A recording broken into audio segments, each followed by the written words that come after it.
Hello friends, welcome back to cricket news updates. নির্বাচকরা এমএস ধোনির অধিনায়কত্ব স্থানান্তরের বিষয়ে বিস্তারিত তথ্য প্রকাশ করেছেন।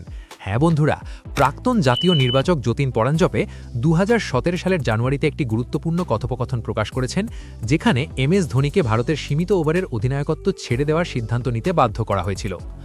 তোমাদের হয়তো মনে আছে যে অধিনায়কত্ব এমএস ধোনির কাছ থেকে বিরাট কোহলির কাছে হস্তান্তরিত করা হয়েছিল, যিনি ততক্ষণে টেস্ট দলের প্রতিষ্ঠিত কিপার হয়ে উঠেছিলেন। এমএস ধোনির সাথে এই কথোপকথনের মুহূর্তটি স্মরণ করে তিনি বলেন, মাহি নেটে ব্যাট করছিল, সে প্রায় 1 ঘন্টা ব্যাট করছিল এবং এমএসকে এবং আমি কেবল একে অপরের দিকে তাকিয়েছিলাম।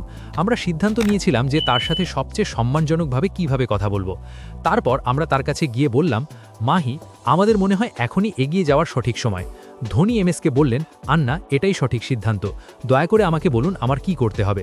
এমএসকে বললেন, আপনাকে আমাকে লিখিতভাবে জানাতে হবে যে আপনি পদত্যাগ করতে প্রস্তুত। ধোনি তৎক্ষণাৎ বললেন, ঠিক আছে, আমি এটা করব। সেই রাতেই আমরা তার কাছ থেকে একটি ইমেল পাই, আমি পদত্যাগ করতে চাই। আমাদের এই সিদ্ধান্ত নিতে হয়েছিল, এর জন্য আমাদের সমালোচনাও করা হয়েছিল, কিন্তু মাঝে মাঝে এমন কঠিন সিদ্ধান্ত নিতে হয়। এমএস ধোনি তাকে আরও বলেছিলেন, চিন্তা করো না, আমি বিরাটের সাথে কাজ করব, সে আমার ভাই এবং আমি তার সাথে আমার সম্পূর্ণ অভিজ্ঞতা ভাগ করে নেব। দলের জন্য যা কিছু প্রয়োজন আমি তা করব, একসাথে আমরা একটি শক্তিশালী দল তৈরি করব। বন্ধুরা, এ বিষয়ে তোমাদের মতামত কি তা কমেন্টে জানাও এবং ভিডিওটি ভালো লাগলে এখনই চ্যানেলটি সাবস্ক্রাইব করো। Stay tune for more cricket news updates only on Cric News. Thank you.